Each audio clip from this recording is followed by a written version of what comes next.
Kashi Vishwanath Temple Gyanvapi Mosque is in news once again. Now, in other news, the Archaeological Survey of India has resumed its survey of the Gyanvapi Mosque in the city of Varanasi. It can be said that there existed a large Hindu temple prior to the construction of existing structure. Gyanvapi Kashi Vishwanath मंदिर इस problem का कोई solution है? अगर हम उसको मस्जिद कहेंगे तो फिर विवाद होगा। त्रिशूल मस्जिद के अंदर क्या कर, हमने तो नहीं रखे ना। ज्योतिर्लिंग है, देव प्रतिमाएं हैं, पूरी दीवारें चिल्ला चिल्ला के क्या कह रही हैं। विश्वनाथ मंदिर जो कि वाराणसी में स्थित है, राजा मान सिंह के द्वारा अकबर के समय में ही इसका निर्माण कराया गया था। फिर 1585 में राजा तोदरमल ने इसे फिर से रिबिल्ड कराया था और उस समय वहां के ब्राह्मण कम्युनिटी के लोग जो थे उस मंदिर का बहिष्कार करते। राजा तोदरमल के जो बेटी थी वो इस्लाम रूलर से विवाह कर लेती है, इसलिए वहां के ब्राह्मण लोग मंदिर का बहिष्कार करते हैं। इसके बाद 17 सेंचुरी में वीर सिंह देव के द्वारा मंदिर का कंस्ट्रक्शन कंप्लीट कराया जाता है। फिर 1669 में औरंगजेब उस मंदिर को डिमोलाइज करके वहाँ पे एक मस्जिद का निर्माण करा दिया जाता है। इंटरनेट पे काफ़ी सारे आर्टिकल आपको मिल जाएंगे किस तरीके से वहाँ पे मंदिर को गिराकर वहाँ पे मस्जिद का निर्माण हुआ है। 24 जनवरी एएसआई के रिपोर्ट के द्वारा ये पता चला है कि मस्जिद जो भी बना हुआ है उसके पिलर्स में और वहाँ पे एक शिवलिंग भी पाया गया है और काफ़ी सारे जो स्कल्पचर हैं वो हिंदू रिलीजन से बिलोंग करते हैं। इसके मुताबिक वहाँ पे पहले एक मंदिर था। ऐसा कहा जाता है कि वो विश्वनाथ मंदिर का ही एक हिस्सा है जिसे विश्वेश्वर मंदिर यानी कि स्पेशली लॉर्ड शिव के लिए डिवोटेड है, भगवान शिव के लिए स्पेशली बनाया गया और उसको डिमोलाइज करके औरंगजेब ने वहाँ मस्जिद का निर्माण कराया है। अकबर के पास ऐसे 9 एक्स्ट्राऑर्डिनरी पर्सन थे, जैसे कि बीरबल एक उनमें से हो गए, तानसेन भी थे और राजा तोदरमल भी थे और भी कई और भी लोग थे जिनमें एक अकबर भी आता था। तो ऐसे 9 उनके पास एक्स्ट्राऑर्डिनरी पर्सन थे जो कि अकबर के कोर्ट में बैठते थे। राजा तोदरमल जो कि अकबर के ही 9 रत्नों में से एक हैं जो कि देख रेख करते थे। काफी ही लंबे अरसे और विवाद में भी इनके ऊपर हुए थे जब ये मंदिर को रिबिल्ड करवाए थे, रिकंस्ट्रक्ट करा रहे थे। उस दौरान में इन पे कई सारे एलिगेशन भी लगा था और मराठी रूलर अहिल्याबाई होलकर के द्वारा 1780 शताब्दी में एक और मंदिर का निर्माण कराया गया था जो मस्जिद के दूसरे हिस्से में था, यानी कि मस्जिद जिस जमीन पे बना हुआ था उसके दूसरे साइड में एक और मंदिर का निर्माण कराया गया था जो कि काफ़ी फेमस है काशी विश्वनाथ मंदिर के नाम से। ऐसा कहा जाता है कि उस मंदिर को डिमोलाइज करने के पीछे औरंगजेब का कुछ पॉलिटिकल रीजन है। ऐसा नहीं कहा जाता है कि रिलीजियस एक मेन रीजन हो रहा होगा कि अपने रिलीजियस को बढ़ावा देना, कुछ पॉलिटिकल रीजन थे इसलिए उसे डिमोलाइज किया। कि वाराणसी सिविल कोर्ट पे एक पिटीशन फाइल होता है 1984 में विश्व हिंदू परिषद के द्वारा इस मस्जिद को गिराने और मंदिर बनाने के लिए। इसके बाद 1991 में सिविल सूट फाइल्ड होता है वाराणसी के सिविल कोर्ट में ताकि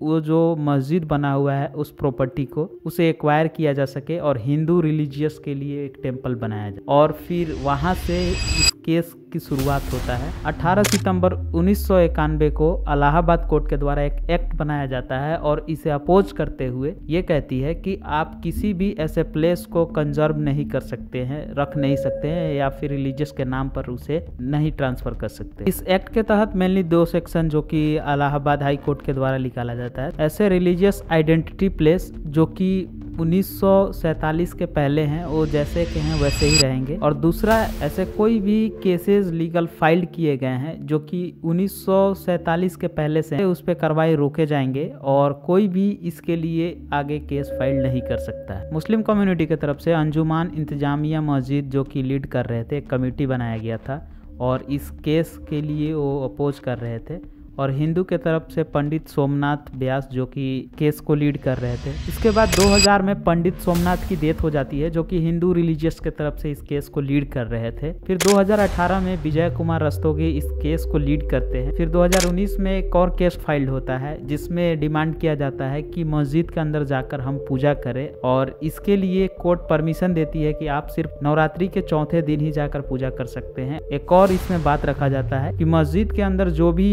अवेलेबल है उसे तोड़ा ना जाए बल्कि वो ऐसे ही रहे। 8 अप्रैल 2021 को वाराणसी के सिविल कोर्ट एएसआई को जांच करने की परमिशन दे देता है और इसके बाद एएसआई में 5 मेंबर बनाए गए थे जिसमें से 2 माइनर कम्युनिटी के लोग थे। फिर 9 सितंबर 2021 को इलाहाबाद हाई कोर्ट ने सर्वे को रोक दिया। इसके बाद 26 अप्रैल 2021 को वाराणसी सिविल कोर्ट ने एक वकील कमीशन बनाया और उसे परमिशन दी ताकि आप वीडियोग्राफी करें और उसमें जो भी चीज रखा गया है उसे आप रिकॉर्ड करके लाएं और इस चीज को आप गुप्तनीय रखें। लेकिन इसके बाद मुस्लिम कम्युनिटी जो कि अंजुमान इंतजामिया मस्जिद ने इसे विरोध किया और सुप्रीम कोर्ट ने आपत्ति दर्ज कराई और ये कहा कि ये वर्कशिप एक्ट जो कि 1991 में निकाला गया उसके खिलाफ है। लेकिन कोर्ट ने इसे खारिज कर दिया। जांच जल्दी करने के लिए 2 और कमिश्नर मेंबर बढ़ा दिए गए। 15 मई 2022 को 54 मेंबर की टीम ने वहां पे इंस्पेक्शन किया और पाया कि वहां पे एक शिवलिंग है। इसके बाद से काफी सारे मीडिया में ये खबर फैल गई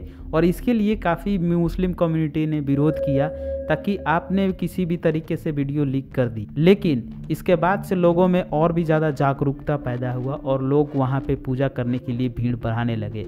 इसके लिए ही कोर्ट वहां पे तुरंत सीआरपीएफ फोर्स को हायर करती है, डिस्ट्रिक्ट मजिस्ट्रेट को बोलती है कि आप इस सिचुएशन को हैंडल करें और किसी भी तरीके से वहां पे भीड़ ना लगने दें और पूरे तरीके से उस एरिया को सील कर दिया जाता है। 17 मई 2022 को मुस्लिम कम्युनिटी अंजुमान इंतजामिया मस्जिद सुप्रीम कोर्ट में जाती है और आपत्ति दर्ज कराती है। आप किसी भी तरीके से वीडियो को लीक नहीं कर सकते थे और वाराणसी सिविल कोर्ट के द्वारा दिया गया डिसीजन जिसमें एएसआई को जांच करने का था उस पे ये एक्शन लेती है और उसके लिए वहां पे जो वकील कम्युनिटी बनाया गया उसे पूरे तरीके से सस्पेंड कर दिया जाता है। 30 मई को अजय कुमार भल्ला को हटा दिया जाता है इसलिए क्योंकि उन्हीं की वजह से वीडियो लीक हो गया था और स्पेशली ये बोला गया था कि आप किसी भी तरीके से जो भी चीज पाया जाता है इंस्पेक्शन के दौरान उसे लीक नहीं करना है। इसके बाद कोर्ट ने ऑफिशियली इसके ऊपर एक्शन लिया और फर्दर जब नोटिस एएसआई के द्वारा 24 जनवरी को आया ऑफिशियली जो कि पब्लिकली अभी अवेलेबल है और ये दोनों ही साइड पार्टी को दे दिया गया है, हिंदू कम्युनिटी को भी और मुस्लिम कम्युनिटी को भी। और बाकी का जो आगे डिसीजन है वो फर्दर कोर्ट में अभी ट्रायल में है तो इसके ऊपर अभी किसी भी तरीके का निर्णय नहीं आया है। लेकिन लोग काफी ज्यादा इसके बारे में अवेयर हो चुके हैं और काफी सारे मीडिया में अभी ये खबर आ चुका है। मस्जिद से पहले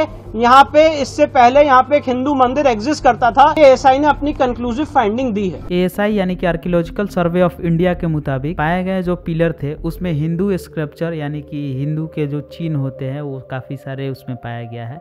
इसके अलावा जो पश्चिमी दीवार था वो पूरा का पूरा मंदिर का ही हिस्सा था। The pillars and plasters used in the existing structure were studied systematically and scientifically for the enlargement of the mosque and constructing सहन parts of pre-existing temple including pillars and pilasters were reused with little modification। इसके बाद से काफी सारे लोग विवाद कर रहे हैं जैसे कि इंस्टाग्राम और भी सोशल मीडिया प्लेटफॉर्म है, फेसबुक वगैरह पे काफी सारे हैशटैग चल रहे हैं। सो इसके लिए गवर्नमेंट ऑलरेडी एक्शन ले रही है और शायद इसका ट्रायल कोर्ट में चल रहा है। काफी सारे मुस्लिम कम्युनिटी के लोग इससे नाराज हैं और उन्हें ऐसा लग रहा है कि यहाँ पे हिंदू लोग का ज्यादा सपोर्ट हो रहा है, इसलिए इसके ऊपर अभी ट्रायल हो रहा है और शायद फर्दर जब भी इसके ऊपर कार्रवाई होगा दोनों पार्टी के सामने ही होगा। लेकिन इसका रिपोर्ट मुस्लिम कम्युनिटी को भी दे दिया गया है जो कि अभी भी अपोज कर रही है। हालांकि कुछ इसका कनेक्शन में भी कह सकते हैं कि पॉलिटिक्स का भी रीजन हो सकता है। काफी सारे लोग यही सोचते होंगे पॉलिटिक्स है और ऑब्वियस सी बात है अभी आने वाले समय में इलेक्शन है सो हो सकता है कि इस चीज को भी कंसीडर करे बट फर्दर वही चीज होना चाहिए जो सही है। हालांकि इस बात का तो जरूर कनेक्शन है क्योंकि मुगल इंपेयर यहाँ दौरान से काफी सारे ऐसे जो मंदिर बने हुए थे उसे